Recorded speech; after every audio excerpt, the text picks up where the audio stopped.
Good evening, everyone. We're ready to begin tonight's City of Gardena regular City Council meeting for November 14th, 2017. Madam City Clerk, will you call the roll, please? Yes, Madam Mayor, noting the presence of all council members. Thank you. Tonight, we had no closed session, so we're going to begin tonight with our Pledge of Allegiance. If I could ask everyone to please stand for the Pledge of Allegiance and please remain standing afterwards for the invocation.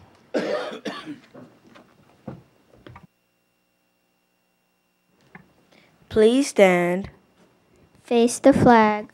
Put your right hand over your heart. Ready, begin.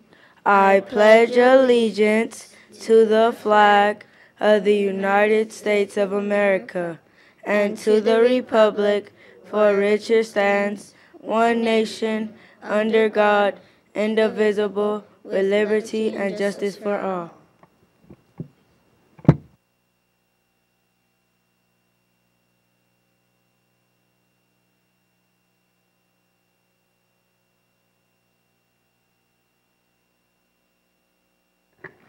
Good evening, everyone. I'm the Pastor Edwin in Gardena. Thanks for inviting me again. Please, let's pray. Thank you, Father Lord, for this moment in this building. Father Lord, do you know our hearts? In this moment, we want to talk to you about this meeting. Father Lord, protect the life, all of us, in this building of City of Gardena. Father Lord, you have the control for all of us. Please, God, protect the life for the officers, for the firefighters, for the teachers in each school in Gardena, for the employers, for the streets. Father Lord, be good with us. In this moment when the many people are crazy, introducing in the schools, hospitals, church, Father Lord, take controls in each building. Please, God, bless to the mayor, bless to the staff of this city, but special for the kids in each school. When they leave the houses, nobody knows what's going to happen in the street. Please, Father Lord, keep it clean, our streets. Keeping clean our doors. God, don't close your ears. Please open your ears about the petition for each mom, for each dad, for sister and brothers. Thank you, Father God. You continue this meeting under your protection. Under wings, we are safe. Amen.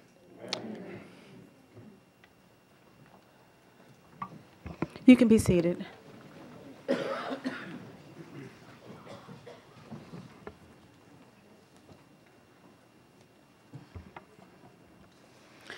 So tonight's Pledge of Allegiance was led by two individuals who attend Dinker Elementary School.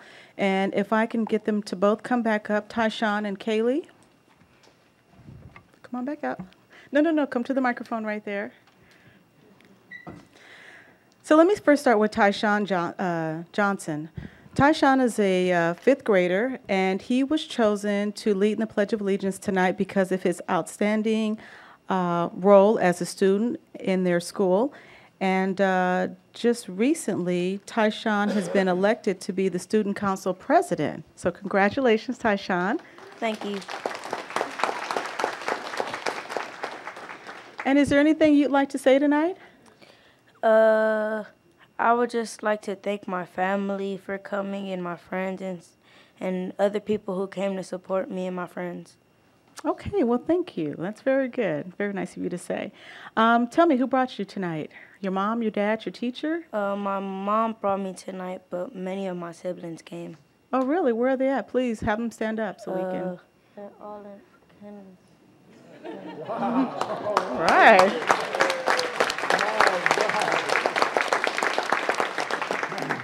Tyshawn, you really know how to bring them out. Okay, very good. Well, again, thank you very much. Also tonight, leading in the Pledge of Allegiance was Kaylee Cruz, who's also a fourth grader student at Dinker Elementary. And Kaylee is also the new Student Council Vice President. Congratulations, Kaylee. Thank you. And is there anything you would like to say? I'm just happy that my parents came and they brought me and I got to come here and do the Pledge of Allegiance. Okay, and where are they at? Okay, well, thank you two for bringing her out tonight. And we also like to thank you two for doing a great job. Both of you, that was awesome doing the Pledge of Allegiance, and we look forward to you guys coming back in the future and continue being great students at your school. So again, thank you. Everyone, please give them a round of applause again. You guys can go ahead and take your seat now. So also tonight, we had our invocation that was led by the Reverend Edwin R. Seginza, who was the pastor at Iglesia Roca Forte, which means Solid Rock Church, and that's located at 1025 Marine Avenue. So Pastor Seginza was born in Guatemala, Central America. Before entering the ministry, he was an elementary school teacher for 13 years, having received a degree in humanity at the University of San Carlos in Guatemala. He came to the United States in January of 1990 to pastor Iglesia Roca Forte in the South Bay area and has relocated his ministry and congregation to Gardena. Some of his activities and interests are Christian educator in the New Image Christian Church in Inglewood from 1990 to 2004. Also a collaborator for the Gloria March in Mexico from 2000 to 2011. And also he was a church organizer of special events from 2004 to 2009 for the Ebenezer family in Carson. He was also a logistics coordinator for the Festival of Hope held at the Home Depot Center in 2011. So Pastor Seginza and his wife, Emma, have 3 adult children. Pastor, would you please like to come back to the front here?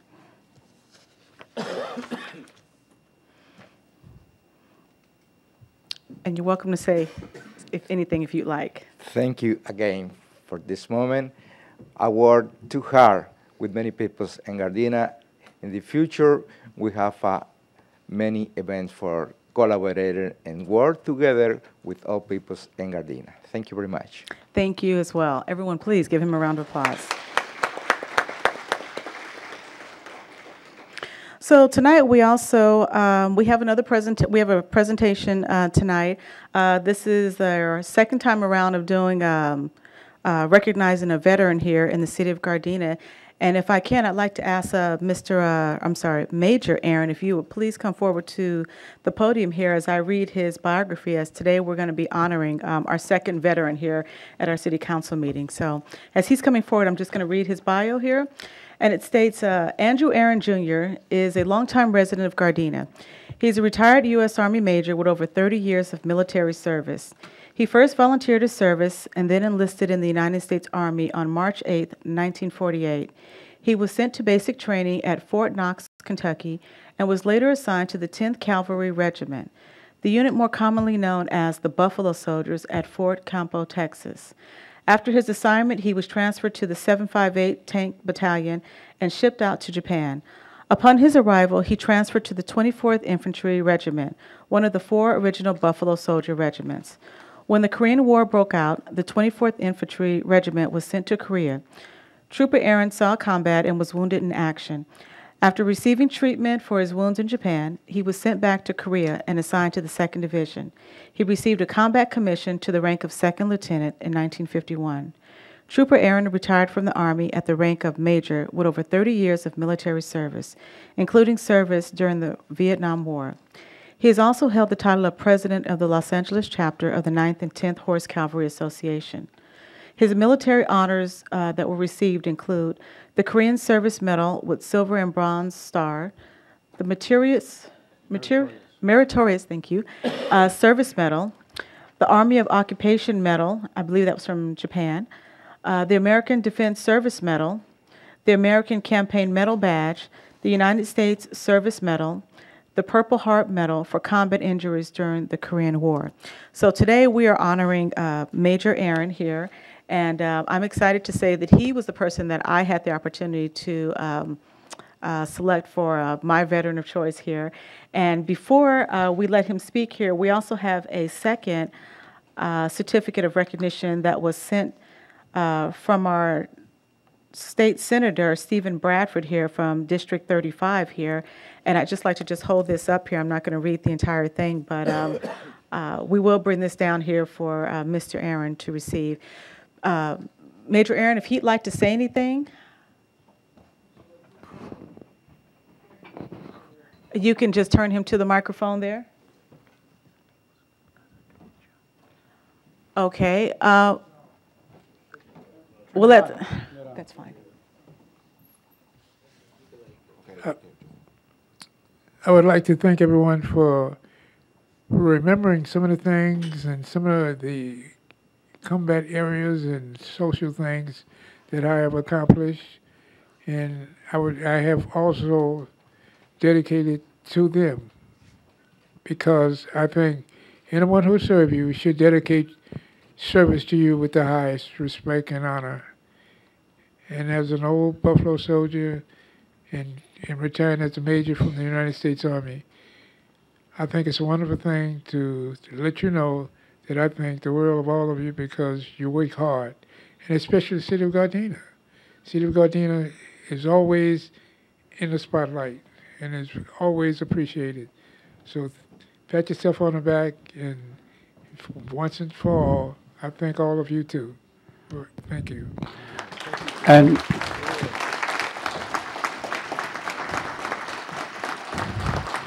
as an addendum, Mr. Andrew Aaron, our mayor will present a commemorative coin from the city of Gardena to Major Andrew Aaron, and we will also present a video of today's event so we can have that for posterity. So again, one more time, let's give Major Andrew Aaron a round of applause.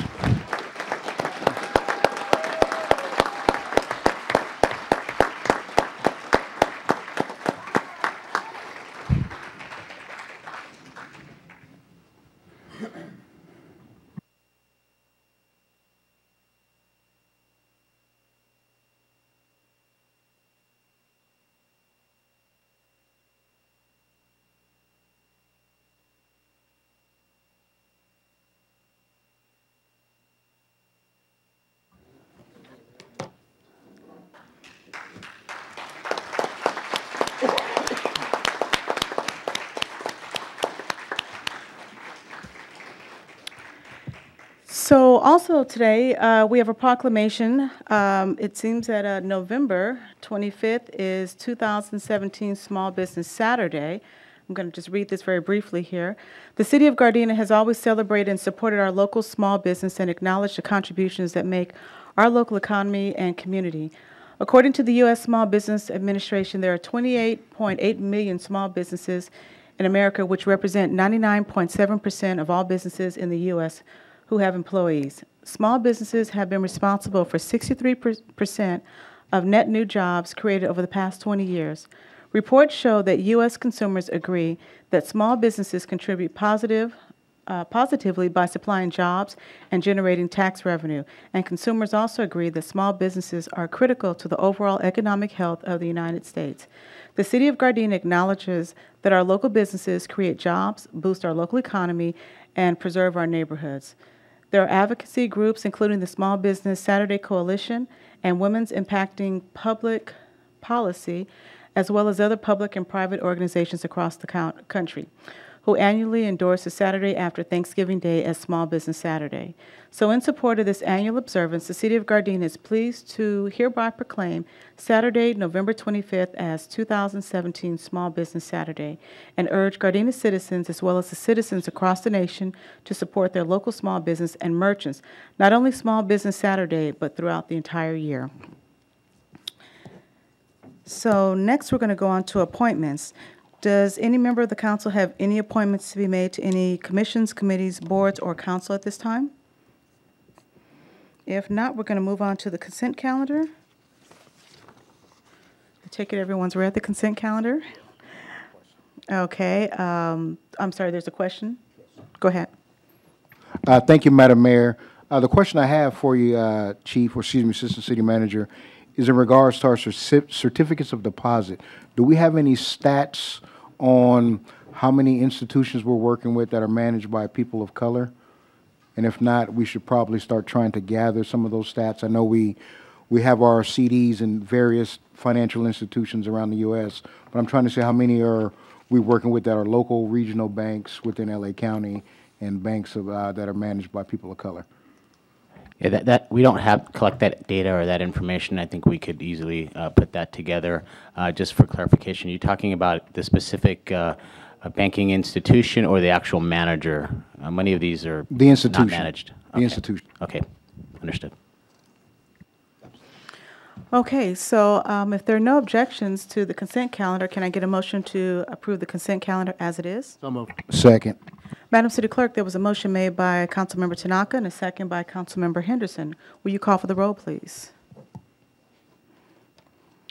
Councilmember Tanaka. Yes. Councilmember Henderson. Yes. Mayor Pro Tem Medina. Yes. Councilmember Cascanian. Yes. Mayor Serta. Yes. Okay, next moving on to item number 7, Planning and Environmental Quality Commission Action Sheet. Let's see, first item is item number 7A1. Does any member of the council have any, would like to call for a review or appeal this decision? Councilmember Henderson? Yeah, I'd like to call a review for this one. Okay. Item number 7A1. I'd like to call for review on that item there. You said we'd have to schedule it for the next available date. Okay. Also, item number 7A2. Would any member of the council like to call for review or receive and file? If not, let's move on. Okay, we're going to receive and file that item. Next is item number 7A3. Does any member of the council like to call for review or appeal or just receive and file? Actually, you know what? I'm sorry. I'd like to call for a review on this item here. Should also schedule it for the next available time we can hear that. Okay. And item number 7A4 looks like it was continued to a date uncertain. So I guess you guys will get back with us. That is correct. Okay. Okay, so we're moving on to oral communications here. Looks like we have 6 speakers. First speaker is Kimberly Hatton. Second one is Wanda Love. If you guys can come on forward here, I'd like to remind everyone that you do have 3 minutes to speak.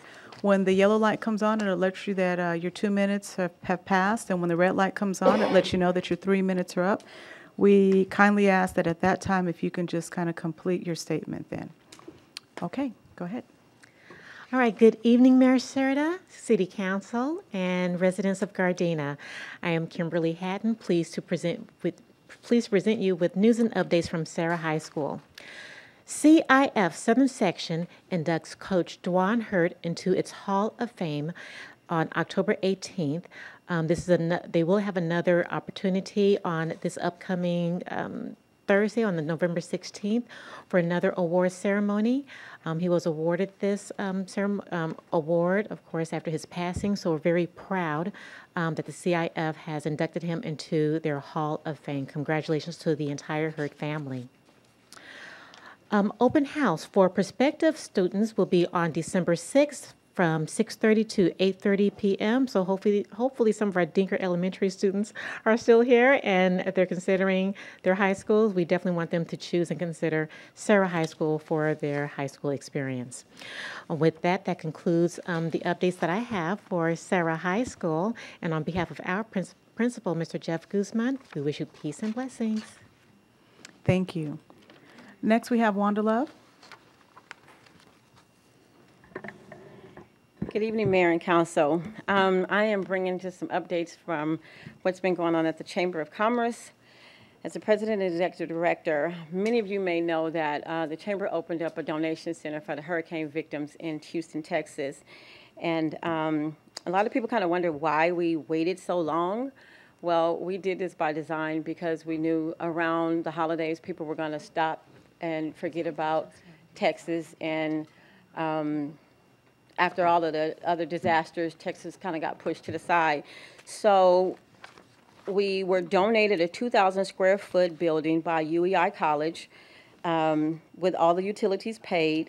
The chamber put together some flyers and we distributed them out in the community. We really didn't know how it was going to go, but it tended to take on a life of its own very quickly. And the cost of this building, we were amazed because it was over $6,000 just for the rent alone. But this building was donated to us until the end of December. We got an abundance of donations. I had the officer hand you guys flyers of some of the donated items that we received in. And I just want to take the time to thank those that helped out. Virginia Watanabe, Wayne Watanabe, Gloria Chavez, Peggy Baxter, Carrie Scott, a lot of the members from the Second Time Around Club, Erica Gonzalez, Arnita Johnson, and so many others, Tiana Berkman. It's 3 of us that's going to leave Friday morning at 3 a.m. driving a U-Haul truck to Texas. I have never driven to Texas. I don't know a living soul in Texas, but God put this on my heart to do it. I spoke it into existence. I made the call. First Bank stepped up. UEI is donating a truck. Holiday Inn is helping us with lodging. We're leaving 3 a.m. on Friday. We're driving nonstop. I was told anywhere between 24 and 30 hours to get down there. We're delivering this to a church that is already distributing donations to the community. They're servicing the homeless, the victims, and the low income. They're excited that we're coming. And it was just, you know, I could not have done it without the community. DCH stepped up, the print shop stepped up, Jersey Mike stepped up. I mean, the community really came together, and we're going to show up in Texas and let Texas know that Gardena, way on the other side of the country, really have love for them, and we hope that they appreciate all of the, even Habitat for Humanity donated dishes and houseware and new shoes, new clothes, the whole 9 yards. And so I just wanted to take time to publicly thank those that supported us and showed up and showed out. Okay, well, thank you, and safe travels to Texas.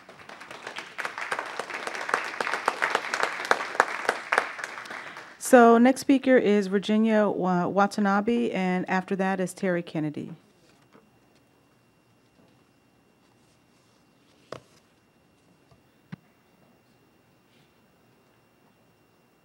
Hi. Can everybody hear me? Hi. Mayor Serta and council members. My name is Virginia Watanabe. I'm a 23-year Gardena resident, an activist, and a grandmother. I'm here tonight to thank the Gardena Chamber and the Gardena Chamber Hurricane Relief Donation Center.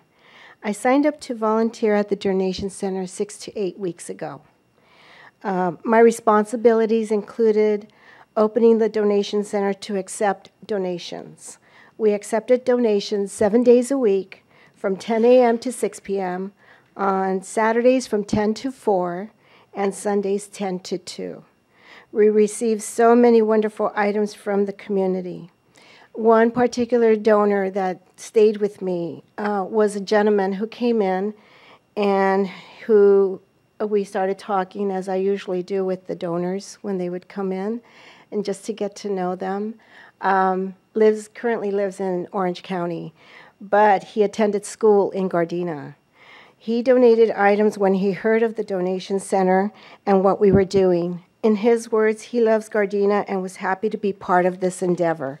That stayed with me. Not of all the donors, but that, for some reason, that one story, you know, it just really, that he held that much esteem for our city. We had monetary donations come in from Dallas, Texas, Whittier, California, and our very own local residents. We had clothing, bakeware, serving dishes, and other items from a donor in Long Beach. We had an awesome drive-up, drop-off donation Saturday, where many local and outside volunteers worked all day. It was a successful drive-up, drop-off donation event. We have hundreds of pounds of clothes, hundreds. Dinnerware sets, comforters, blankets, towel sets, sheet sets, curtains, hygiene kits for men, women, and children.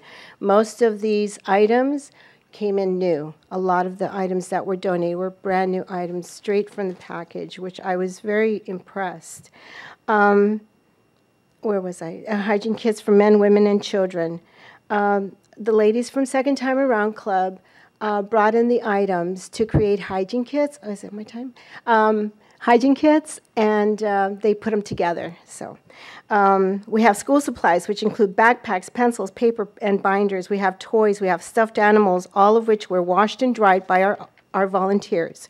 We have food, canned goods, dry goods, baby food, water. We have belts, socks, shoes, hats, and beanies. We have baby clothes and everything in between, leading up to big and tall men's clothes. This was truly a wonderful and successful endeavor. Volunteer hours totaled 400 hours. Can I finish? You can go ahead and continue. Thank you. This was truly a wonderful endeavor. Volunteer hours totaled 400 hours, and they were there all the time.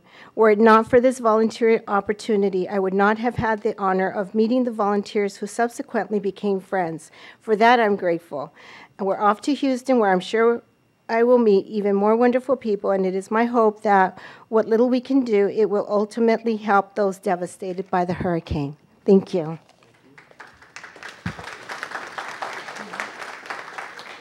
Next is Terry Kennedy, and after that is Ken Park. Good evening, members of the council. Sorry. Was it want me to sit down already? Was it? That's the quickest 3 minutes I ever saw.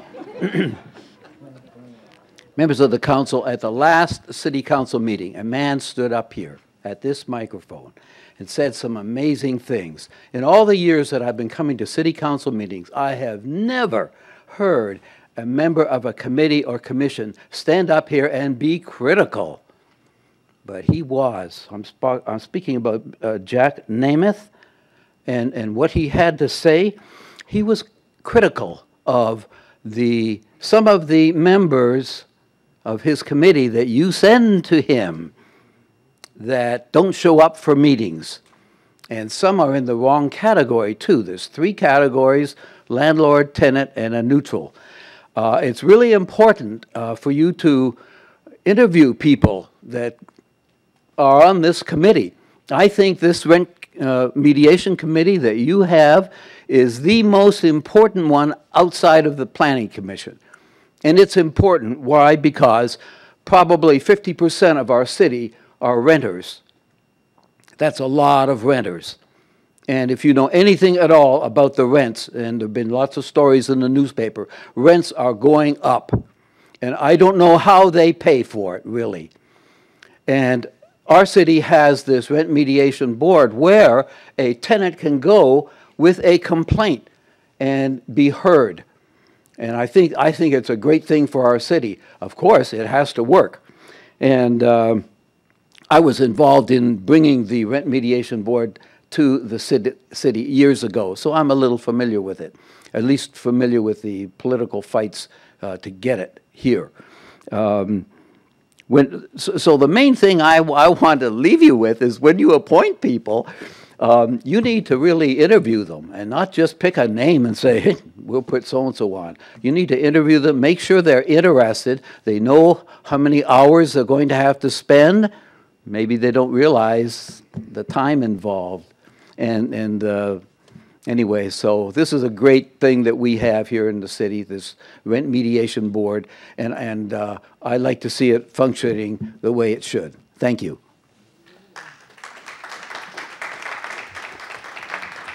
Okay, next we have Ken Park, and then after that is Cheryl Sherman. Good evening, Honorable Mayor and the councilmen. My name is Ken Park. I'm an advisor for the South Bay Korean American Senior Association, located in the city of Gardena. As a senior association, they're facing the bunch of problems. According to those acute problems, I'd like to address 3 problems tonight. to consider as a city council.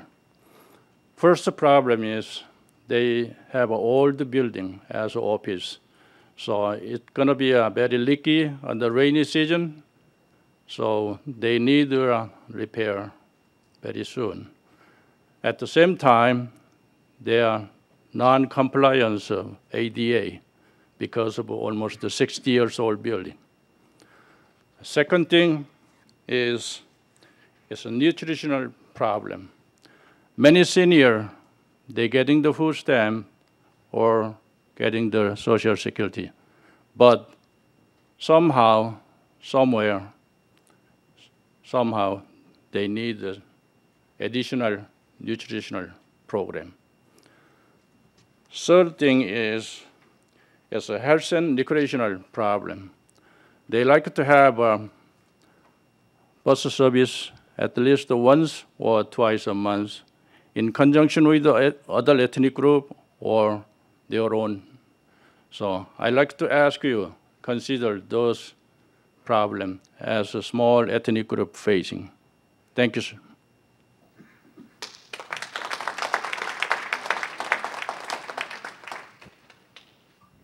Next is Cheryl Sherman, and then after that is Patrick Kim. Good evening, Mayor and Council members. Cheryl Sherman, Vice President of Friends of Gardena Willows Wetland Preserve. And this evening, I have a few things to share with everyone. First, I'd like to start off with by saying this Saturday is our monthly restoration work day at the preserve, which will be from 8 to 11. This is going to be a special work day, which I invite all participants to stay for lunch. We don't normally have lunch. The Friends of Gardena Willows will be celebrating their 11th year of incorporation. And so for that, we are getting donations for lunch. And so I invite all participants to come and have lunch with us as a token of thank you for their day of love and labor in working in the preserve. And so that will be following the 11 o'clock time. And if you'd like any more information, you're more than welcome to visit our website at www.gardenawillows.org, or you can call 310-217-0681. The next item I'd like to say is we're starting our annual membership drive. And our membership is very nominal. It's a yearly membership from January to December. And we'd like to invite everyone to consider becoming a member of the Friends of Gardena Willows. What does the money do? What does it help with? Well, I can tell you that the programs we have, the money is used for, the tools we have to purchase. I try and get most of the tools donated, but sometimes I have to go out and purchase tools. And so the purchased tools are used for that purpose. All printing supplies, paper, is used for that. We do things like purchase butterfly nets for the butterfly walk. We have lots of little special things that we need to purchase for special activities. And so the funds are used for special programs. If you have any other questions regarding our funds, again, feel free to contact us. And I'd like to invite everyone to become a member. The membership forms are good for businesses as well as individuals, teens and seniors. Thank you so much. And I want to wish everyone a very, very happy, safe Thanksgiving.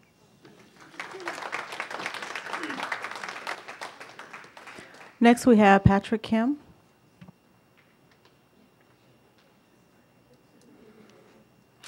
Hi, Honorable Mayors and City Council. My name is Patrick Kim. I help manage a restaurant property on Normandy near City Hall. I think it's perfect that you guys mentioned that it's Small Business weekend this Saturday. I want to try to keep this as positive as I can, but the reason why I came here is because I want to talk about safety and crime that's been happening, and not just to us, but seems like it's been happening in Gardena in general. This year alone, we've had 4 incidents of break-in. That's pretty high for us, and so we've reached out to the police, and they've been very helpful and very attentive. We've also reached out to I believe the planning department or the community development department. And the reason why we're doing that is because we want to get an idea of how to help each other out with this problem. So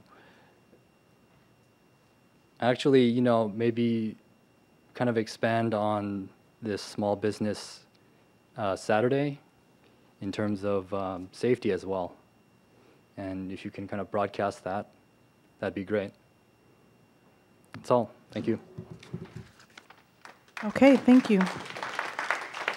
Mayor, could we ask that he talk to Deputy Chief Oh, yes, Kang absolutely. to follow up on his specific issues? Deputy Chief, if you'll raise your hand, and Mr. Park, if you could just speak with him, and maybe he can give you a little bit more information or insight to help you out as well. Thank you. Next, we are going to move on to item number 8A1. Mr. City Manager. Mayor Serta, members of the City Council, agenda item number 8A1 is a public hearing regarding resolution number 6293, adopting a comprehensive fee schedule establishing and amending certain fees for services and permits. Consistent with the city's current comprehensive fee resolution number 6215 that called for the review of the city's fee schedule annually, staff has done a complete cost analysis of city services, the cost reasonably borne by the city in providing these services, and the revenues produced by those paying fees and charges for special services. Just as a bit of a history, a number of years ago, we went over 5 years without looking at our fees, and over the last subsequent years of the adoption of other resolutions, we've tried to stay on top of this cycle so that we don't fall behind again. By law, the city cannot charge fees that are higher than the actual cost of providing these services, but the cities can set fees to fully recover those costs. Based on the analysis, some of the fees will be increased and added since they do not adequately recoup the city's costs for providing certain services. Thus, a significant amount of these costs are currently paid out of the city's general fund. The detailed descriptions, methodology used, and calculation tables are available for public review and have been available in the city clerk's office. Staff requests that the City Council hold a public hearing regarding the adoption of resolution number 6293, and at the conclusion of the hearing, adopt resolution number 6293 as presented or may be amended by the City Council. Adoption of resolution number 6293 will amend the current fee schedule and establish a new comprehensive fee schedule to become effective upon adoption, provided, however, that the department fees established hereunder shall be imposed and collected 60 days from the date of the adoption of this resolution. We estimate there's a potential for an additional $48,000 of revenue for the general fund, which required is to conduct the public hearing and adopt resolution number 6293. Okay, thank you. So at this time, this is a public hearing, so we're going to officially open the hearing. And Madam City Clerk, have we received any notices for anybody from the public to speak on this item? No, Madam Mayor, we have not. Okay. Does any member of the council have any questions or comments at this time? Mayor Pro Tem? Yeah, this pertains to the copying fees. I know we're going from 15 cents to 20 cents, which is not really big, but I noticed that in the city clerk's office, they charge $22 for documentation copies. But and I just want to clarify, when you make the copies of the agenda, is that for a full year or just one copy? You're charging $22 for making copies of a documentation of the agenda.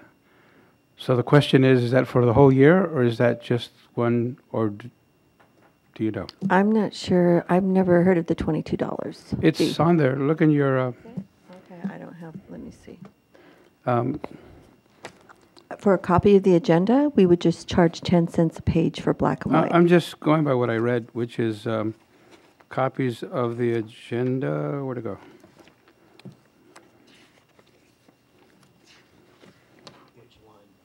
It's on Point out what page you're looking at. It's on page 1 of 7. Toward the bottom, it says clerk, and then it says document copy, city council minutes, annual all meetings. So I'm assuming it's for the whole year, correct? What line is it? What line is that? Yes. Mayor Pro Tem, what line is that? Going across? Line number, where'd it go? Line number 35.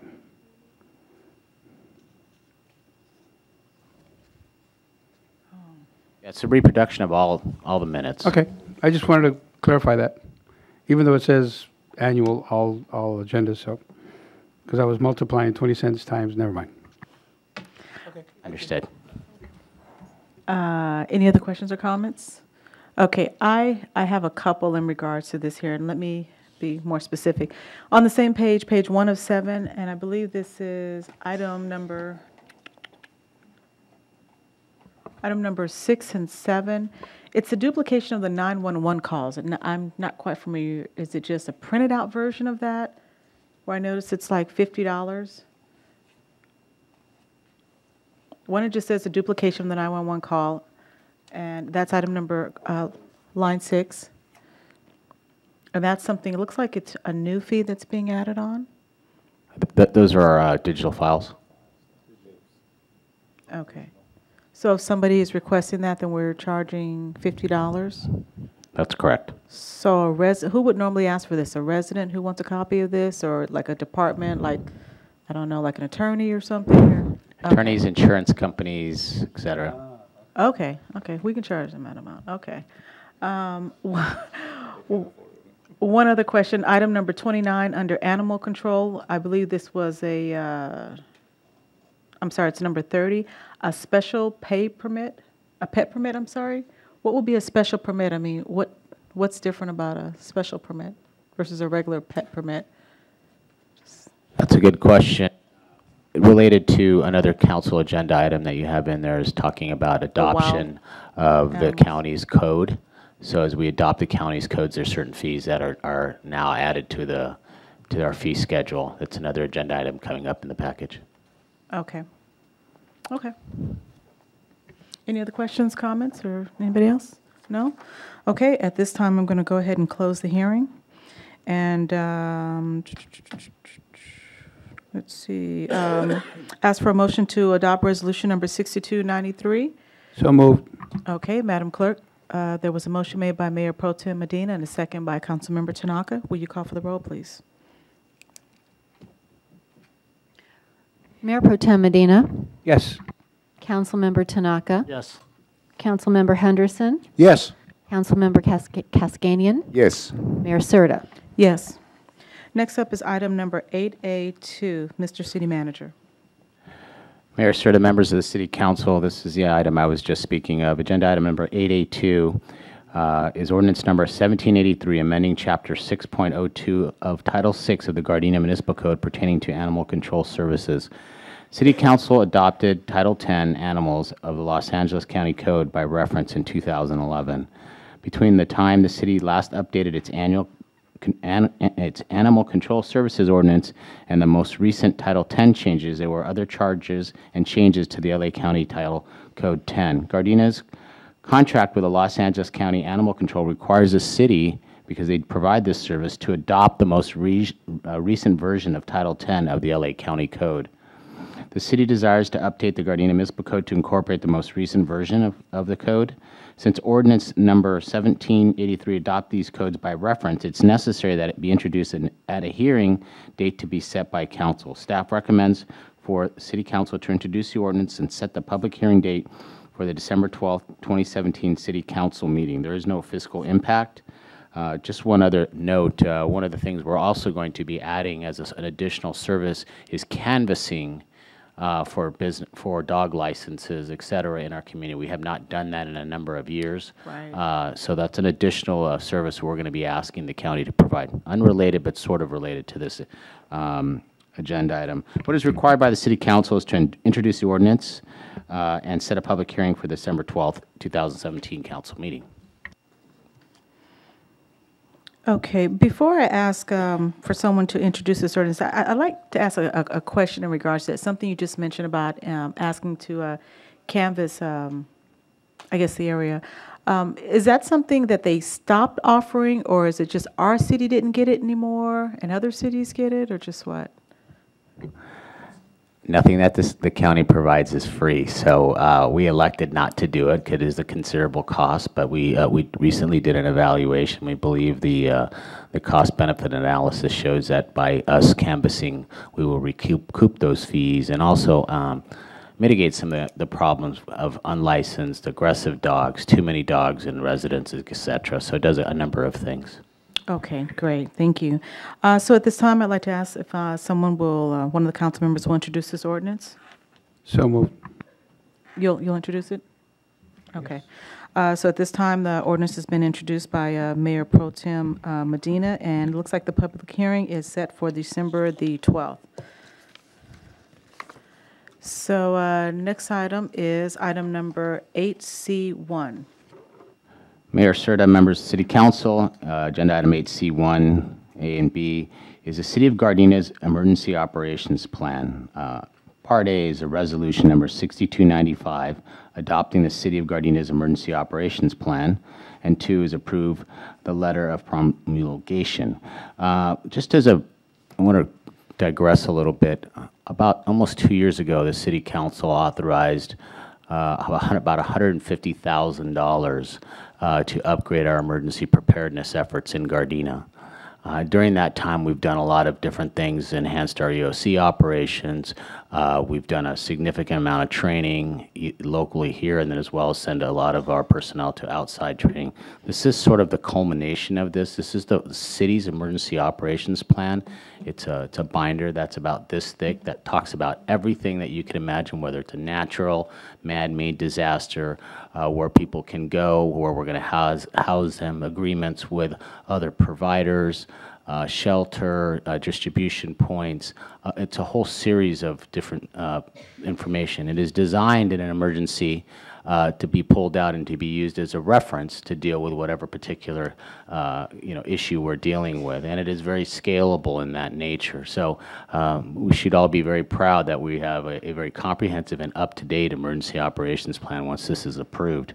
On September 2013, you approved the contract with a consultant to help us with this program and get this plan done. It also included multi-year training and exercise plan to bring city personnel into compliance with federal standards. We engaged a lot of stakeholders such as Los Angeles County Fire Department, the Memorial Hospital of Gardena, the Red Cross, to establish most of the components of this emergency operations plan. The plan provides a framework, as I mentioned, for response and emergency management systems, and defines the role and responsibilities of all of us in city service in response to an emergency or disaster. Resolution number 6295 is required in order to maintain compliance with the State of California's Standardized Emergency Management System, or SIMS, and the federal government's National Incident Management System, NIMS, program elements to allow eligible assistance for state and federal disaster assistance. That also includes reimbursement for funds spent through a designated emergency. The plan also fulfills state and federal planning requirements for continued Homeland Security grant funding eligibility, which is very important. There is no fiscal impact. The report has been completed, and all the funds to complete it have already been spent. What is required by our City Council is to adopt Resolution Number 6295 and approve the letter of promulgation endorsing the Emergency Operations Plan. Okay, thank you. Does any member of the council have any questions or comments at this time? Councilmember Tanaka? Well, the mayor and a couple of council people were on this LA County Fire 101 VIP tour. There was a young man from Gardena Memorial that is on this planning of the EOC, and he asked us why it took so long for this to actually come to fruition. Now, I know as a part of the police department and doing an EOC plan, this doesn't just happen overnight. And it does take a lot of planning, a lot of heads coming together. So what you said about this actually doing planning and all this other information that had to be gathered, I hope that he understands that this was something that had to be done as a completed staff work and not as something that was just we can do it as we go along. Yes, Councilman Tanaka, one of the issues is we don't have, a dedicated emergency services coordinator. It is a collateral duty from one of our lieutenants, so along with all of the other work they had to do this. But we did use effectively a consultant to get this plan in place. It is a very heavy lift. The plan is very comprehensive, and I estimate it's probably about 800 pages long with very detailed appendixes and information. So, okay, thank you. Councilmember Henderson? Thank you, Madam Mayor. Chief, in regards to the ops plan, because I know it's definitely hard to create those, is our information there, is it classified material, or is it something that we can make transparent somewhere under some, for community access?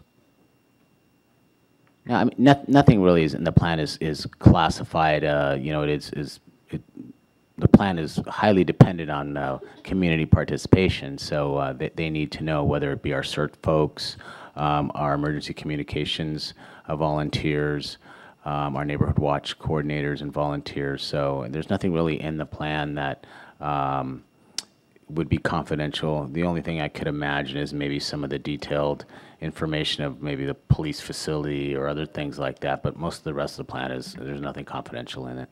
So will we do something like maybe like a road show of a summary for those bodies that you just named, so they can kind of get some familiarity with the ops plan? Well, they have been a part of it. I mean, we certainly can, talk about the plan. It'd be kind of boring to roll out the 800-page plan, but we certainly can give a high-level overview, or if the council desires, I can always have one done here or through our other community meetings. It's important this is a plan, but if it's not practiced and not kept up to date, we'll soon find ourselves in the same situation. Thank you. Okay, Mayor Pro Tem Medina? Yes, thank you, Madam Mayor. I belong to the SCAG, which is the Southern California Association of Governments, which consists of 98 cities all across LA County and Orange County. And as of right now, or as of last Thursday, should I say, only 20% of all the cities have a plan like this, and some of them are still in the planning stage. So we need to prepare ourselves, because it's not a matter of if it's going to happen, it's a matter of when. The big one's coming, and we just don't know when. And not being prepared is something we don't want to be in. And I'm glad we're moving forward on this, because 20% of 98 cities is not very much. No, we also have to give a lot of credit to our volunteers who've helped us. The Emergency Preparedness Coalition did a lot of work. There's 2 large roll-offs in our back lot at the police department that contain a lot of necessary equipment for emergency, and that was done through a grant and a lot of hard work from the members of the coalition. So this certainly has been a community-wide effort. Okay, any other questions or comments? If not, can I get a motion to adopt resolution number 6292? So moved. Madam City Clerk, there was a motion made by Mayor Pro Tem Medina and a second by Councilmember Tanaka. Will you call the roll, please? Mayor Pro Tem Medina, Yes. Councilmember Tanaka, Yes. Councilmember Henderson, Yes. Councilmember Cascanian, Yes. Mayor Serta. Yes. Next up is item number 8E1. Mr. City Manager. Mayor, you also have to approve the letter of promulgation. Oh, I'm sorry. So I guess we're also asking for So moved. thank you for the approval of the letter of promulgation. Madam City Clerk, there was a motion made by Councilmember Tanaka and a second by Mayor Pro Tem Medina for the approval letter. Will you call the roll, please? Councilmember Tanaka, Yes. Mayor Pro Tem Medina, Yes. Councilmember Henderson, Yes. Councilmember Cascanian, Yes. Mayor Serta. Yes. Okay, next up is item number 8D1. Mayor Serta, members of City Council, agenda item 8D1 is approval of Amendment 1 to the local agreement number CCTR 7077 with the California Department of Education and adoption of resolution number 6292 for fiscal year 2017-18. Resolution number 6292 authorizes the mayor and the city clerk to execute the agreement with the California Department of Education, which has already been approved as to form by our city attorney. Amendment provides additional funding for the City of Gardina's Family Child Care Program. It increases the current contract by $236,000 and $236,690 from $1.815 million to $2,052,525 and reflects an increase in payment of the standardized reimbursement rate per child from $40.20 to $45.44. The Gardena Family Child Care Program provides quality educational, subsidized child care in licensed family child care homes in Gardena and bordering cities.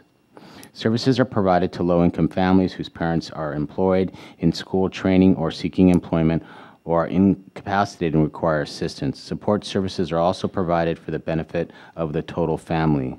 The GFCC staff also offers technical assistance to family child care providers in the GFCC network in the areas such as curriculum, child care environment, behavioral problems, and developmental and age-appropriate practices. The additional revenue would amount to $236,690 from the Department of Education for the Family Child Care Program. There is no general fund impact. What's required by our City Council is to adopt Resolution number 6292 and approve the Amendment 1 to Local Agreement number CCTR 7077 with the California Department of Education. Okay, thank you. Are there any questions or comments at this time? No? I have a question for the city attorney. Can we take up both of these at the same time, or do we need to do two separate votes for the Resolution 6292 and then approve Amendment number 1? Okay.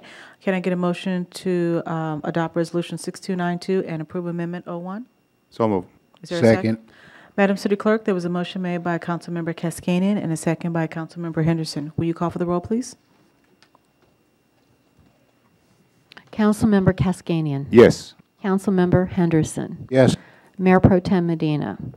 Yes. Councilmember Tanaka. Yes. Mayor Serta. Yes. Next up is item number 8E1. Mr. City Manager. Mayor Serta, members of City Council, agenda number 8E1 is authorization to purchase bus operator relief vehicles from DCH Gardena Honda in the amount of $74,399. On a daily basis, G-Trans bus operators use designated relief vehicles when traveling to and from the relief points where operator begins or ends his or her shift throughout the transit system.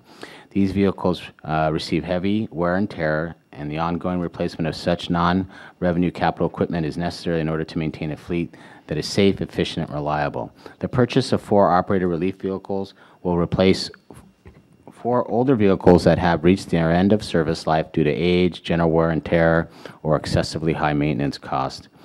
The vehicles scheduled for replacement were purchased in 2001, 4, and 2008. Vehicles will be disposed of, the older vehicles will be disposed of and/or transferred to other city departments for their use, depending on how functional and condition they're in. The new vehicles are 4 2017 Honda Civics that have 4 doors, driver and passenger airbags, anti-lock brakes, power windows, locks, along with other basic features. Vehicles will be white and will have decals identifying them as G-Trans vehicles, and will also achieve a fuel economy higher than the other ones of 31 miles per gallon. This is where it's a little interesting, I think, and a great thing for Gardena. Staff initially sought a contract price from the National Joint Powers Alliance, which establishes and provides nationally leveraged and competitively solicited purchasing contracts. But staff also requested a quote from DCH in an effort to ensure that the price was fair and reasonable, and the price from DCH, a local business, was lower than the price under the National Joint Powers Alliance purchasing price.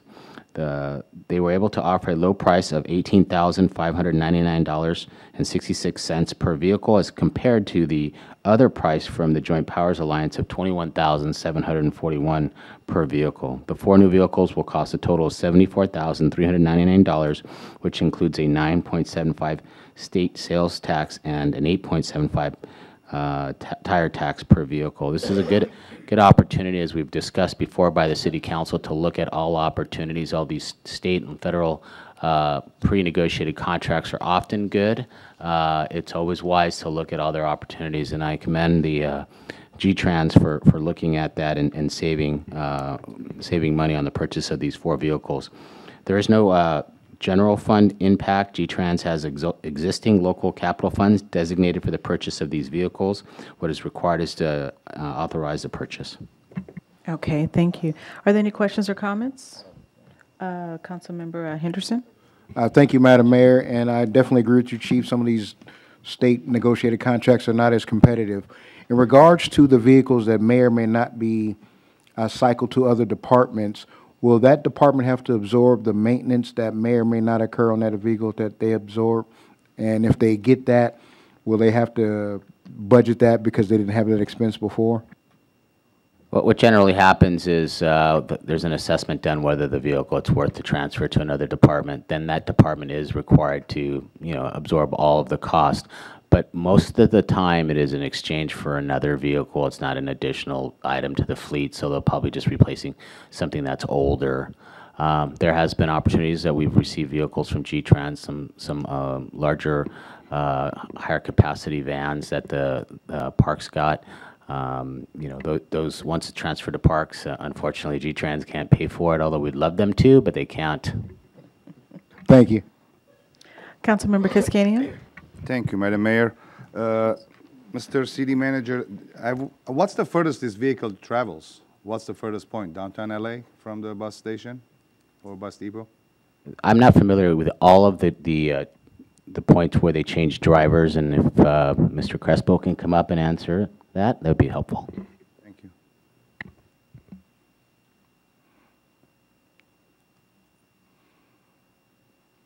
Good evening, Mayor and council members.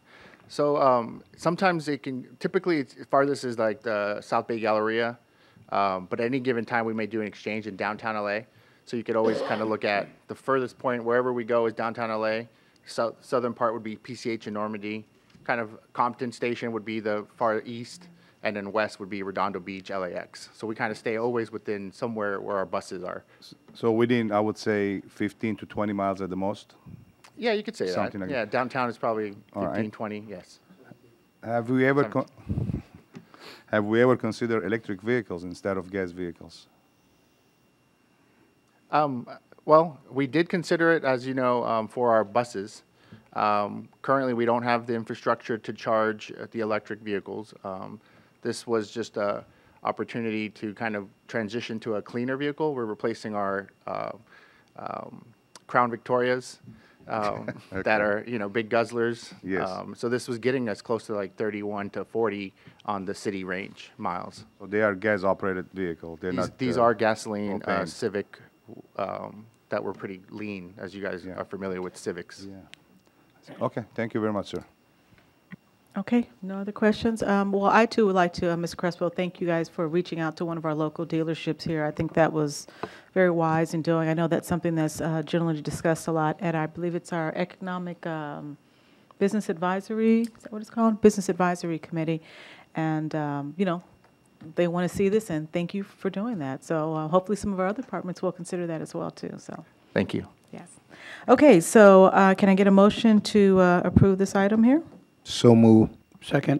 Madam City Clerk, there was a motion made by Councilmember Henderson and a second by Mayor Pro Tem Medina. Will you call the roll, please? Councilmember Henderson. Yes. Mayor Pro Tem Medina. Yes. Councilmember Tanaka. Yes. Councilmember Kaskanian. Yes. Mayor Serta. Yes.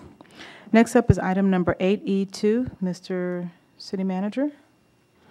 Thank you, Mayor Serta, members of the City Council. Agenda item 8E2 is approve a contract to Stantec Consulting Services, Inc. for the comprehensive line-by-line analysis for G-Trans services for the amount not to exceed $241,893. Just for the City Council's information, the consultants are present here today for this hearing. G-Trans plans to conduct a comprehensive line-by-line analysis of fixed route and special transit services in fiscal year 18, designed to increase the accessibility, connectivity, and mobility of the transportation throughout the city and the region. The scope of this year's line-by-line analysis was expanded to include a more robust outreach plan and a more comprehensive proposal for future services expansion and other restructuring of the lines. Analysis will provide an in-depth study of G-Trans system that will evaluate the overall structure and delivery of transit services. It will consider the performance of current transit network and determine whether it meets the needs of G-Trans, current or potential customers. It will also provide a phased approach to any recommendation of solutions that will attract customers to the system, maintain a more cost-effective, sustainable operation, and guide the development of new services for the next 5 to 7 years. In August 2017, solicitations was directly sent to more than 20 firms, advertised in the Daily Breeze newspaper, and advertised in Transit Intelligence, an online transit trade magazine. Only 2 proposals were received, one from Dan Boyle and Associates and one from Stantec Consulting Services, Inc. Proposals were evaluated based on the following criteria: qualifications, past performance, work plan, and price, where Stantec Consulting Services received the highest score. The fiscal impact is funded through local transit dollars available to G-Trans. There is no general fund impact, and what is required by the City Council is to approve the award. Okay, thank you. Does any member of the council have any questions or comments at this time? If the City Council would like to hear from the consultants, they're here. I know that one of the things with the last line-by-line analysis was ensuring that we had a lot of public outreach, because as maybe some of you remember, there was some concerns from our community. Anytime you're going to change anything when it comes to the transit lines, there's always going to be some people who are not going to be happy. Councilmember Tanaka, are you requesting to hear from the consultants? Well, just like the city manager says, there may be some Would you like to hear from them? outlines. So if they could just come up and sell themselves a little bit, that might not hurt. Okay. Just to kind of give some context, if you could explain, what exactly you're going to do, what's the approach, and what's the desired benefit of this analysis? If we could just have them state their name and their position with the company, appreciate it. Good evening. My name is Vita Mannings, and I am the Transit Advisory Sector Leader for Stantec for US West, and I will be your project manager for this project. I'm John Gobus, and I'm a senior consultant with them. As you can tell, I have gray hair, so that qualifies me as a senior consultant. To answer your question, Mr. Councilman, lately, when we've been doing these studies all over North America, there's a level of transparency, and I know that word's been used previously tonight. You can't do anything in this sphere dealing with the 3.7 or 3.8 million rides that this agency provides without involving the public in the process. And, you know, beyond that, too, there's federal requirements, specifically Title VI requirements, that we look at low-income and minority populations and how they're being served. Also, with your service as well, there's the need to look at your dial-a-ride services as well that are very important to seniors and people who are mobility challenged. So we'll be looking at both of those. We like to say there's two things we like to look at in a study such as this: effectiveness, that is, are they the right types of services and the right levels of services, and then efficiency, are they being provided at the lowest possible cost, not only to those who ride the service, but also those who don't ride but subsidize the service with their tax dollars. So that's our focus. We do a tremendous amount of outreach everywhere we go. We work with community-based organizations as well as faith-based organizations with a particular emphasis, again, on populations that are targeted, low-income and minority populations, because by and large, they're primary users of the service and need it as an essential service. Okay. Any other questions? So I can just say the citizens will be happy with your service. Well, we want to, two things. I mean, Mr. Councilman, in this business, wherever we are, it could be New York City, it could be Toronto, it could be Los Angeles.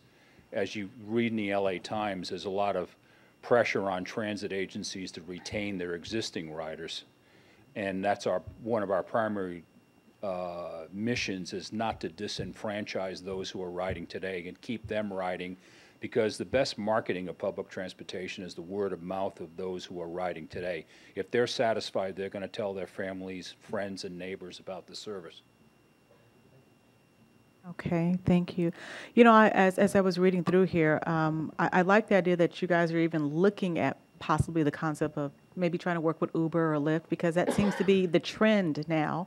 I can honestly say I haven't had to ride the bus yet, but I Uber. So, I mean, it'd be great if that in some way it was partnered with G-Trans. So, you know, hopefully something of that, you know, could come of it. So I think that's great. Ma'am, would you like to say something? Or? Sure, I just wanted to add something. You know, very often when consultants come into communities, you know, they just come and they do the work and then they leave. I live in Los Angeles. I work in Los Angeles. I go to church here in Gardena. So you will see me around. I do feel a connection here with the community. So I hope that that will also be a benefit as we go through the planning process as well. Oh, great. Thank you. It's good to know. Okay. Can we get a motion to approve this award of the contract? I'll second it. Okay.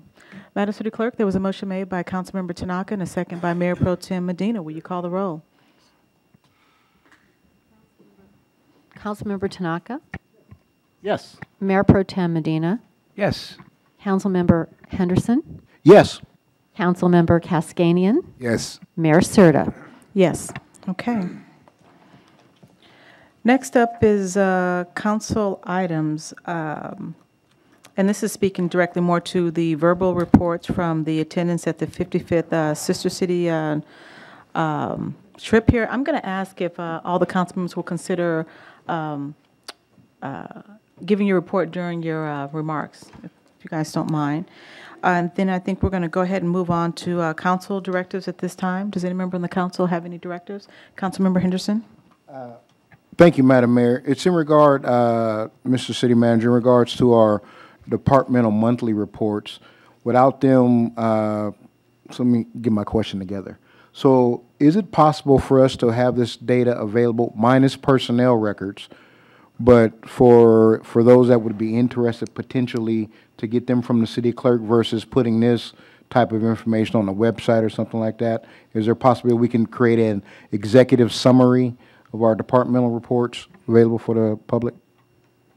Councilman Henderson, you always come up with good questions that we're actually really working on. So that's interesting you brought that up. One of the things that we're looking at these monthly reports is how relative are they, and how is this information being used? Because if you see there's a lot of information there. So one of the first things we want to do is automate it to the extent possible.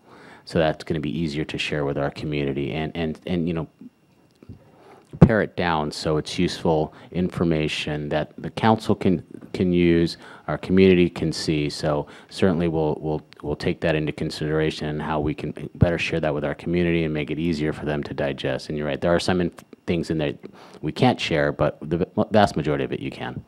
Thanks, that was it. Okay. Are there any other directors at this time? I do. Councilmember Tanaka, go ahead. Thank you, Madam Mayor.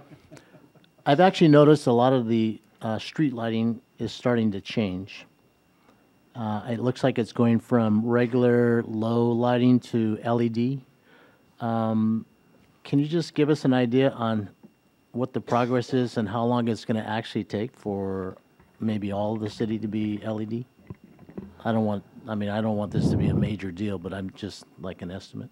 Yeah, I was under the impression they're almost done, but unless Mr. Cruz has any other information, you know, they have to replace the heads, the mast heads into digital. They're pretty far along.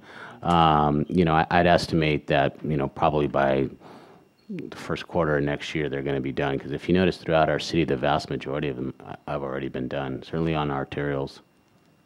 Because the lighting now is, with the new LEDs is great because you can see better. I only asked that question because I guess the other night driving on, I think it was Normandy, from Artesia towards maybe 166, it was a little darker. Yeah, we'll get your report when they estimate they'll be done with all of them. Okay. And I have a directive. I'd like to know if I could get a report back on the possibility of having a moratorium on fireworks for, I don't know, maybe a period of 1 year.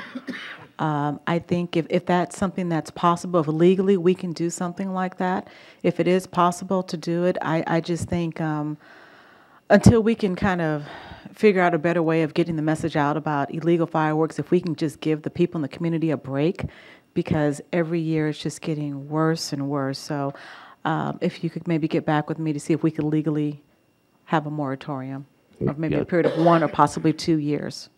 Mayor will work with the city attorney to give the city council options. Okay, great. Thank you. If there are no other directors at this time, let's go on to the city manager remarks, directives, and council items. Thank you, Mayor Serta, members of City Council. A couple items that have come before you or you have requested from my office. The first is, and something that requires public attention at the next council meeting. The last meeting, I provided you an updated memo about the parking district in the area around Raleigh Park.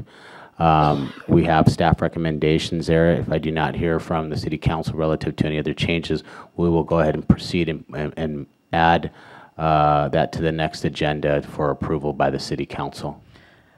Let me interrupt you for a second. Would you like to know right now, or do you need to know before the week is over with? Yeah, before the next scheduled council meeting, and with enough time to get it agendized. So please direct your comments to me, and I'll incorporate them as necessary. Okay. There's also a report in there, Mayor, you asked about Senate Bill 35, the Housing Accountability and Affording Act, and this stems from, the additional legislative efforts to increase housing throughout California. We added some other information there for you all to consider and look at it, how that impacts the city of Gardena.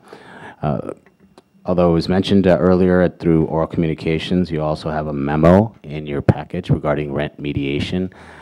Board, I sent a letter out to all of the board members talking about their requirements for attendance. Some got another letter which talked about their lack of attendance, so they have been put on notice, as well as you have information about your appointees on the board now.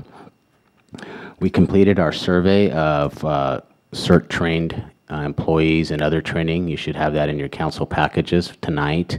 As you can see that there is not a lot of CERT-trained employees, but the memo describes, what other trainings they've received as well, and we're going to look at what else we can do now that we have our plan in place, is to start practicing that plan and ensuring all the people that are part of the EOC are properly trained.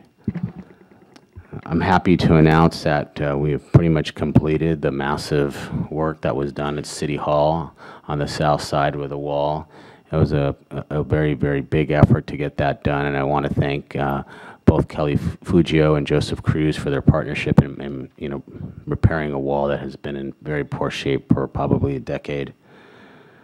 On December 5th, we have scheduled a Finance Committee meeting, which is a good opportunity to look at our finances, prior quarter, and as we move forward to looking at budgets already for next fiscal year.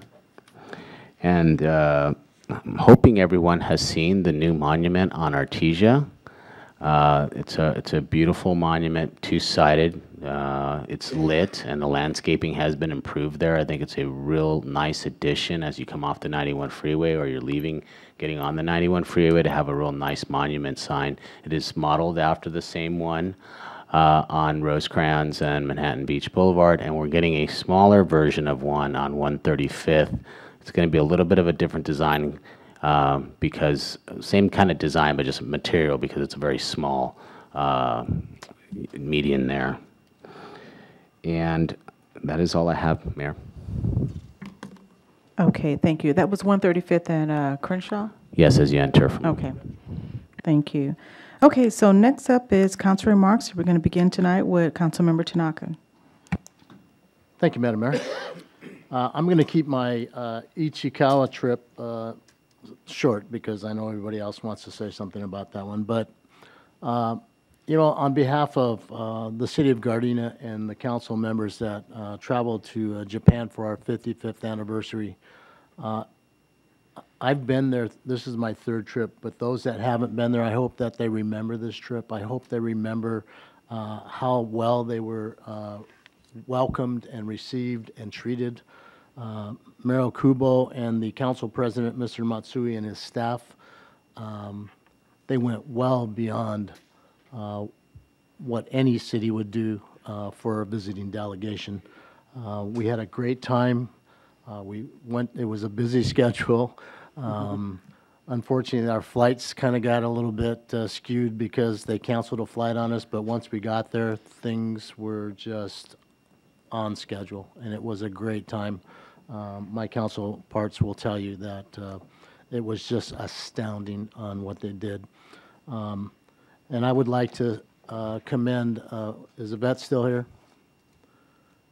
Thank you very much for keeping us all in the right order, in the right time, in the right place, and doing all the right things. Deputy Chief Kang, I want you to know that our commendments go to Toshi, who actually went on this trip with us, and what a godsend he was. The people in Japan loved him. The delegation loved him. He fit right in, took care of the mayor every day, made sure that she was taken care of. So make sure you extend our thanks to him, and I'm sure I'll be owing him something later on. And our sister city is really blessed that we could actually have this relationship for 55 years. It was just absolutely wonderful. And Mr. City Manager, I know during bad budget times they took the sister cities line item out, but if we could stick something back in there for our sister city and our delegation to extend to the visitors that come from Japan to here, it would really be something beneficial. I can't tell you how much they spent on us and the things that they did for us. So if we can do that, that's fine. Thank you very much. But thank you, City of Gardena, for sending us to this wonderful celebration of 55 years. When we got back, I was a little jet lagged, but I attended the LA County Fire 101 VIP tour. It was an all-dayer, but I'm going to tell you what, the citizens need to understand how well they are taken care of by our LA County Fire Department. We have resources that you probably don't even realize. There were resources that I didn't realize, even being a policeman after 31 years. It was a great tour. So just be able to sleep at night knowing that LA County Fire is there if you need them. And I'm sorry, let's see, I missed the foundation mixer because we got late, so we apologize for that. We attended Veterans Celebration here at the Knock Oak in front of City Hall. It was a great time. It's really comforting to know how blessed we are in this country to have veterans that fight for our freedom. Our city manager was part of that, you know, Semper Fi and all this stuff. But you know what? It was just a great celebration to honor those that served in the war, as my dad did in World War II. So we thank you for that. And I apologize I missed the Bruce Kaji funeral service because of that. I didn't want to go and then have to leave in the middle of the service.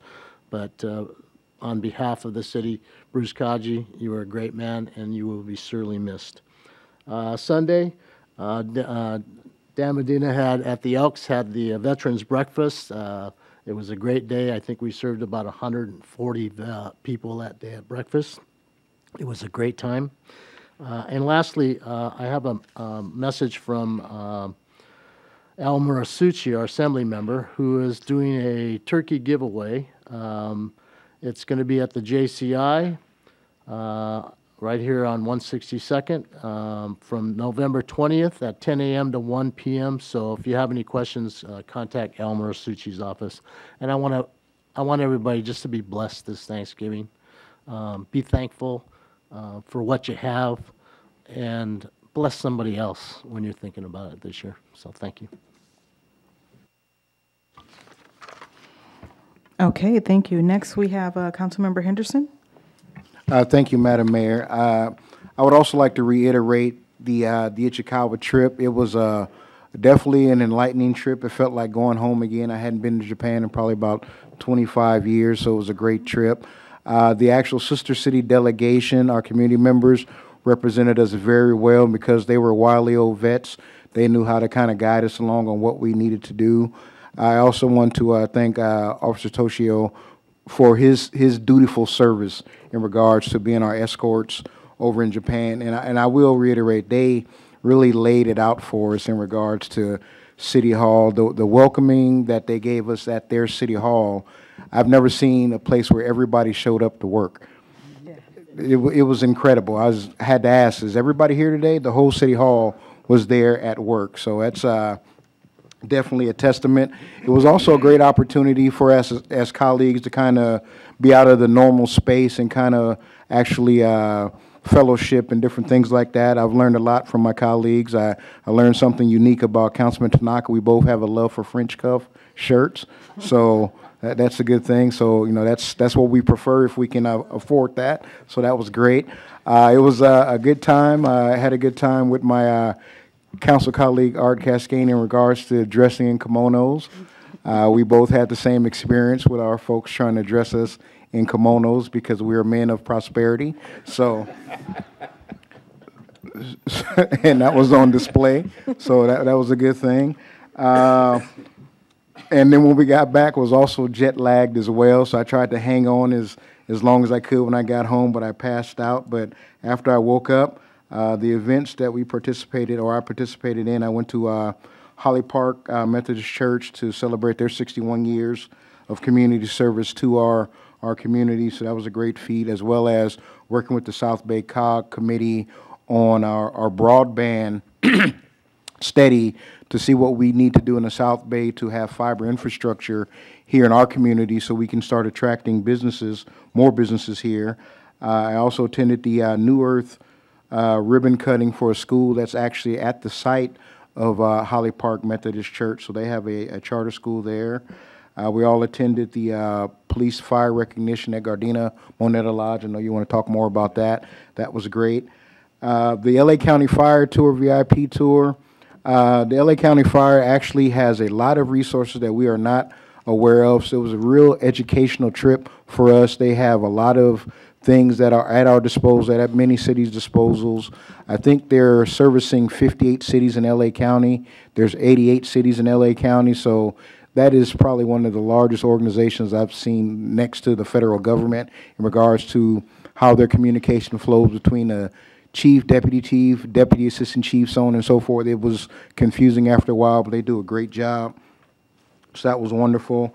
I also participated in a survey, phone call / electronic discussion with the Government Business Council in regards to making data-driven decisions based on analysis. And I was really confident in actually sharing that many of the decisions we make as a community, as a city, are based on data versus us just trying to do what we feel. Now, is there room for improvement? Always, with all organizations, but that's something that we're looking towards, and they gave us some best practices, and Chief, I'll kind of share some of those and everything, but it's nothing that we don't already know or we're not trying to achieve at this point. And then this past Friday, I had the opportunity and the honor to speak at Gardena Moneta Lodge for their Veterans Recognition dinner. The topic of my theme was Duty, Honor, and Country. It was a pretty rousing, I got a rousing response in regards to that theme. That's very important in regards to those that have fought for us and help us enjoy our freedom. And then Saturday morning, we did it again in the city of Gardena. I saw Sergeant Gonzalez twice. He had his dress blues on Friday night, his Marine blues, and then on Saturday morning, he had his actual Gardena blues on as they posted colors. So Gardena, top-notch veterans program on Saturday, so I want to definitely thank the park staff, city staff, police department, the community for coming out. That was a great event. Let's see, what else? Nothing else, Madam Mayor. So ends my report, other than wishing everybody a happy Thanksgiving, and let's be thankful. Okay, thank you. Next up is Mayor Pro Tem Medina. Thank you, Madam Mayor. Ever since our last council meeting, I had the privilege of delivering birthday cakes to convalescent homes, which we do every end of the month. We go to 6 different convalescent homes here in Gardena. We deliver half sheets of cakes. I also had the opportunity of having our Southern California Association Governments with our guest speaker, past Governor Pete Wilson, and we spoke about the cost of not getting new homes, the cost of not building the infrastructure because of all the problems that we have with not only our freeways, our highways, and our streets, but also the fact that getting new homes, especially when all the new millennials don't want homes, they want apartments. They'd rather live in an apartment than live in a home. They'd rather get picked up by Uber or Lyft than to buy a car. So we discussed that amongst all the 98 cities in Southern California to find out if it's worth it to invest into new homes. And the overall decision was, yes, we should invest in new homes. We should invest in economic development, and we should invest in our own communities. I also had the privilege of attending West Basin. We no longer have a water problem, but we do have infrastructure problem. We have a lot of pipes all over Southern California that are over 100 years old, and we need to replace them. We can't fix them nickel dime, nickel dime, nickel dime, because ultimately it winds up costing quarter, 50 cents, and $1. So we're working, the West Basin Water Association is working very diligently at replacing a lot of those water lines across the Southern California area with cooperation from Golden State Water and other water companies. I also had a chance to attend the Veterans Day on Saturday, and I'm very happy that the turnout was really, really great. I'm a Vietnam veteran, and I was very proud of the fact that we had a lot of veterans there. We also had a breakfast, which Councilman Tanaka alluded to. We had a Thank a Vet breakfast where we fed over 140 people, and out of those 140, there was about 50 soldiers that we gave free food plus champagne. And they got a T-shirt that said, "Home of the free because of the brave." So we're very happy that we had a good, large attendance on that. And for the past 2 days, I've been in court for the city of Gardena. We're having litigation against the state of California, and if we win, since the city of Gardena was the first city to go against the state, we could save the county of LA $20 billion. And tomorrow will be the final date of our court date, and we'll find out if they're going to extend it or not extend it. But for the past couple of days, I've been spending my days in court. And I'd like to wish everyone a very happy Thanksgiving, a very fulfilling Thanksgiving. And just as an aside, for those of you who were asking earlier, if you call City Hall at the Senior Citizens section, ask for Meals on Wheels. They will come to your home and they will deliver you food. They also have a free access van that will take you shopping. They'll take you going wherever you want, not necessarily whenever you want, but it's free to senior citizens. And for those of you that are senior citizens that need your homes repaired, we have a program in the city of Gardena where we will fix your roof, fix your tiles, fix your ceilings, whatever, at a very nominal cost as opposed to free. But there are some instances where they will work on your homes and provide you with free services. So please call the Senior Citizens Bureau and ask about those services, especially the Meals on Wheels. We've been threatened by President Trump that we may eliminate the Meals on Wheels, but in Gardena, we're not going to eliminate that. So please check with your Senior Citizens Bureau and ask about Meals on Wheels. They will deliver food to your home. And every Wednesday, it's at the Recreation Center, we have free lunches for everyone. And that ends my report. Okay, thank you. So next up is myself. I'm going to try to go through this as quickly as possible, but I do have a lot to report. Since the last council meeting, I attended the grand opening of the Jersey Mike's on Redondo Beach Boulevard and Normandy. This is the second Jersey Mike's that has now been opened in the community here. Same owner, so we're very proud of the owner for deciding to open his second business here. So I know several of us were in attendance to that. Later on that evening, I had the opportunity to attend the Japanese Consulate General's home, which is kind of like a Japanese embassy, to celebrate 3 other cities within California as they celebrated their 60th year as a sister city. So that was really a great honor to be able to attend that. And then on the next day, I attended the Millennium High School as a guest speaker. It seems that the government class wanted to know what it was like to be the mayor, so I gave them an overview of what we do here. And then later on that day, I attended the Gardena Police Department's employee luncheon, and I'd just like to, again, thank all of our employees in that department for doing a great job. And I know a couple of people received a couple of special honors for, doing good work throughout the year. So again, I'd just like to congratulate them. And later on that evening, I attended something a little different that I've never heard of before. I attended a fundraiser for something called a Pregnancy Help Center. And what this was an alternative to letting young women know that you don't have to consider abortion if you become pregnant, and they will help guide you through the process of, if you're pregnant, maybe consider adoption or, putting your child in foster care, other means, or helping find families as you're going through that period of time, especially if you're under 18, unwed, and, not for sure how your family would react to this. So it was called a Pregnancy Help Center, and I was really surprised to see that they had probably about 2,000 people there that were in support of this organization, and they've kept it going on for many years. And this one actually exists right outside of Gardena in the city of Torrance. So that was a very good event to attend. And then on that next morning, I attended Surfriders Mayor and City Manager's breakfast that was held. And it was just to quickly recognize the city managers and the mayors in the South Bay area, as well as, this was put on actually by Surfrider and Church of the Latter-day Saints, to introduce a new app they have called serve.org. And basically what this is an app for people who are interested in volunteering for something, but they don't know where to go. So you download the app, and if you're somebody who wants to volunteer, you can look on there and find out what's going on within the communities, whether it's Hawthorne, Gardena, Torrance, PV, Rolling Hills Estates, and you can sign up for it. Or if you're an organization, you can put your community service project on there. So it's a great way to connect people who have projects and they need help, and then those who want to volunteer. So then on the next day, I attended the Masons Police and Fire recognition. And again, I would just like to congratulate the officer we recognize, as well as the firemen as well.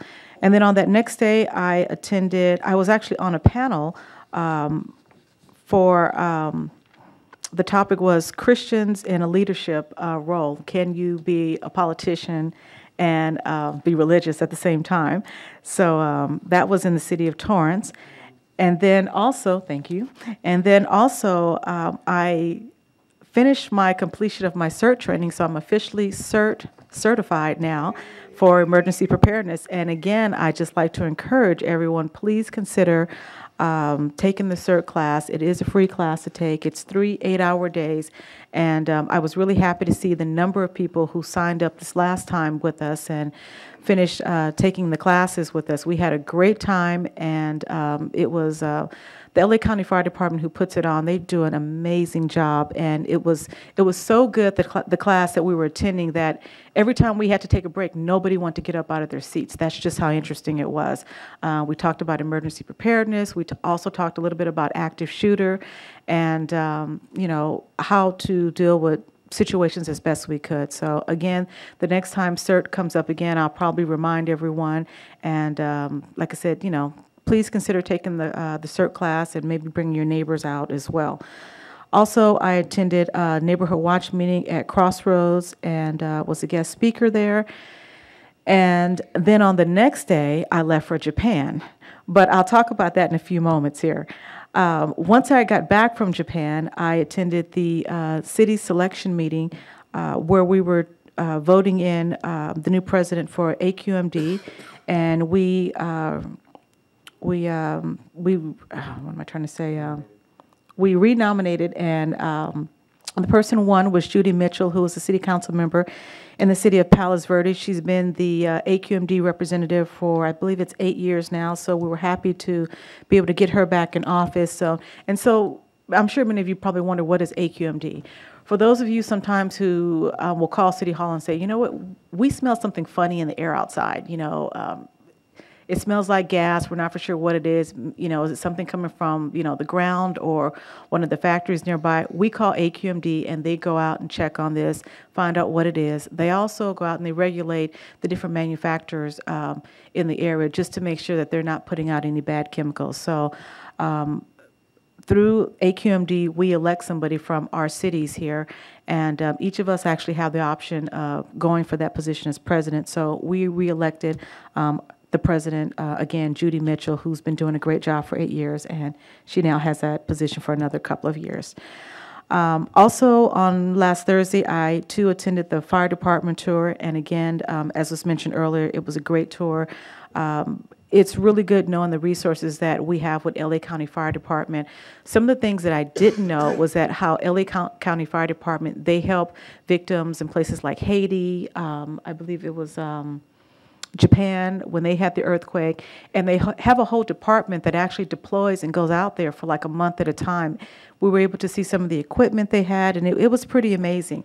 Meeting some of the firemen who deal with some of the brush fires that happen, looking at their tools, and it was interesting to note that the firemen who are out there putting out brush fires, they have tools as simple as like garden hose, and just as they're trying to put the fire out. And we thought they had something more high tech, but it was just basic things that you would find at Home Depot, which was really interesting.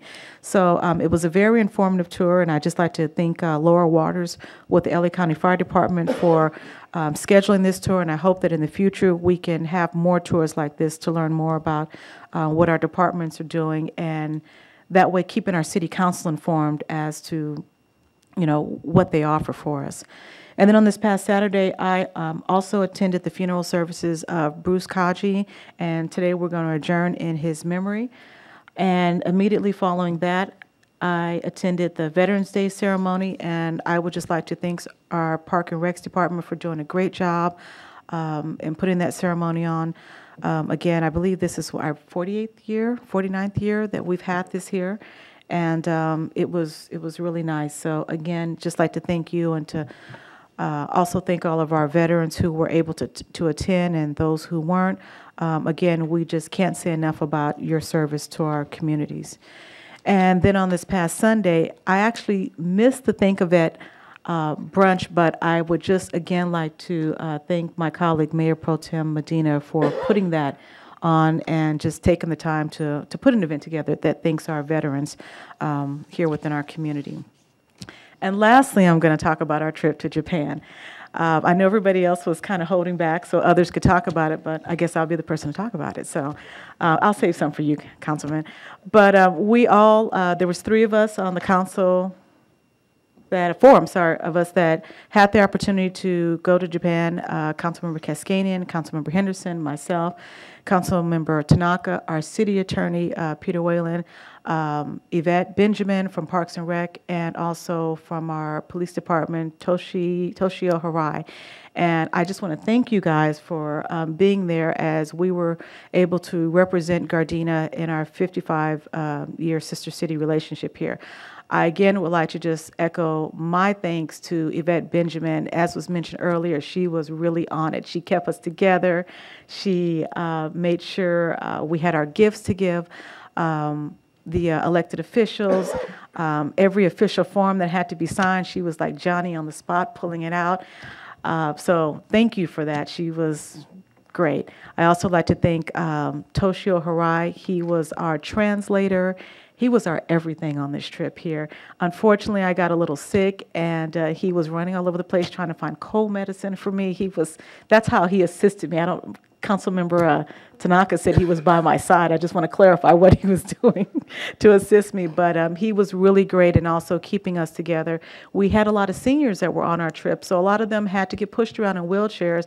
And it was great having, young men like that out there that were able to push them uphill and so on. So I don't know if it was city manager or Deputy Kane.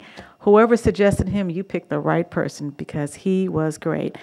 But while we were on our trip, there were several things that we were participating in. One was a courtesy call where we meet the mayor and their mayor pro tem at their city council chamber, and they gave us a very nice, warm reception there.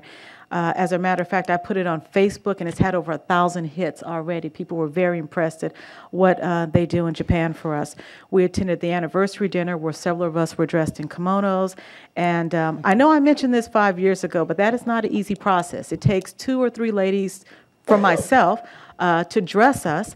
And the process, it's not easy to get dressed in a kimono.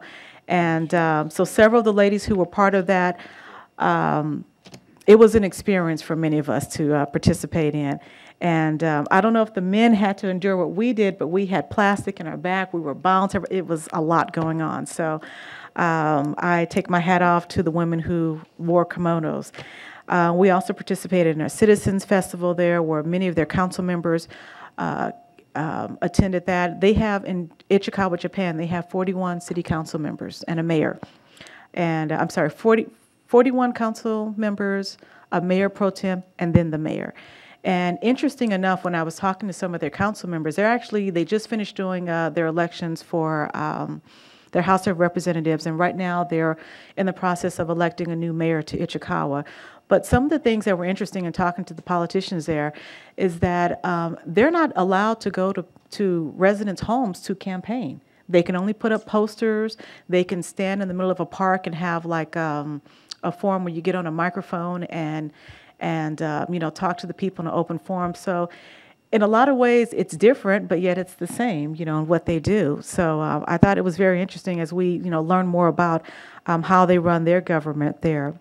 But I think overall, between our tree planting ceremony that went on, trying out the different foods there, and just experiencing some of just the great tours that we went on. I believe we saw the House of Reps building. They call it a diet building there, which was really interesting. And it was a great time. I know I attended 5 years ago, but this time the trip was amazing. It was even better. So as Council Member Tanaka said, they really laid out the red carpet for us, and we all had a great time. So despite a couple of the setbacks, our flight being canceled, and many of us separated onto 3 flights there, we still had a great time. I think I'm still jet lagged from the trip, but overall, I'm looking forward to our 60th anniversary. And my understanding in the Japanese culture, 60th is even bigger. I mean, it's something about going full circle. So we can expect to have an even bigger celebration moving forward. And just something I'd just like to mention to Kelly, when the elected officials came from Ichikawa here to Gardena, we had an idea of what we wanted to do to welcome them. When they came to City Hall and exited the bus, we had a little band playing and kids handing out welcome cards, and everybody was clapping for them. I was told that they were so impressed by that their reception had to be like that and better. So I just want to tell you, they loved your idea so much that they went there and then some. So thank you again for doing that for them. They were still impressed by that. So with that, that ends my report. And I too would just like to wish everybody a happy and safe Thanksgiving. So next up is Councilmember Kaskanian. Thank you, Madam Mayor. Since our last meeting, me too, I attended the trip to Japan. Whatever my colleagues said, I've done it too, so I don't want to repeat it. So I just want to say thank you to Mayor Okubo, and I would like to say thank you to Council Chairperson Matsui. Thank you for Yvette. Thank you very much for keeping us right on time, even if we are late. Call in the room and go text us. Thank you very much. Thank you for the candies in the bus. And thank you to Toshi. He was a great guy. He was a great help. I really thanks Toshi as well. Thank you to Sister City in Gardena, Chairwoman Esther Trujillo and Tracy Nakaoka that they put this trip together. Thank you very much. It was well organized. Besides the Japan, on October 24th, actually 27th, I met with Assembly Member Mike Gibson. It was just friendly meeting. And we just a little bit discussed about politics too as well. And I asked him about the gas tax and how much it will affect us here, what's the benefit of us regarding the gas tax. So he explained that to me. On Thursday, October 26th, I attended the Gardena Police Department Luncheon, Employee Recognition Day, and I would like to congratulate the recipients of the year. Congratulations, everyone. Friday, October 27th, I attended the Masonic Lodge 372 in Gardena, their recognition for police and fire, and I would like to congratulate Sergeant Sergio Bourbon for his recognition. Congratulations, Sergio. And November the 9th, Lucky Lady Police Foundation Mixture. It was a great event. We did talk to several businesses in the city. It was a successful event, Chief. It was a great, and thank you to Police Foundation for putting the mixture together. On Saturday, I attended to as well Veterans Day, 48th Annual Veterans Day service here in the city of Gardena, Lucille Randolph Plaza. It was a great event. And the following day, Sunday, I attended the breakfast too as well. Our own Council Mayor Pro Tem Medina, he put it together. And thank you very much for the breakfast. It was a great event. And thank you for your service. You are a vet too. We appreciate it. Right. Thank you very much. And last, I would like to say happy birthday to our own Kelly Fugio. Her birthday was yesterday, and I would like to say happy birthday to her. Sorry, Kelly, I announced it. And that will end my report, Madam Mayor. Okay, thank you very much. So a couple of announcements here we have, just so everyone knows here. Tuesday, November 28, 2017, we have City of Gardena's Winter Wonderland here at City Hall. And the event will be at City Hall Lawn, which is right here, 1700 West 162nd Street from 4 to 9 p.m., featuring the tree lighting ceremony, plus ice skating, playing in the snow, craft, holiday, movie, food, hot chocolate, and a special guest. Okay. So again, Tuesday, November 28, 2017, the Winter Wonderland.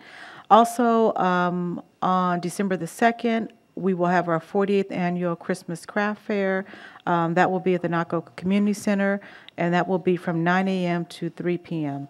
And then thirdly, we have Breakfast with Santa, which will be on December the 9th from 8 a.m. to 11:30, and that will be at the Nakaoka Community Center as well. And all of these things that I've mentioned today, if you'd like more information on that, you can call our Parks and Recs Department at 310-217-9537. So tonight, our remembrances is, tonight we're going to adjourn in memory of Mr. Bruce Teru Kaji, who was 91 years of age, a longtime prominent banker and a Gardena business owner, and a partner in a real estate firm.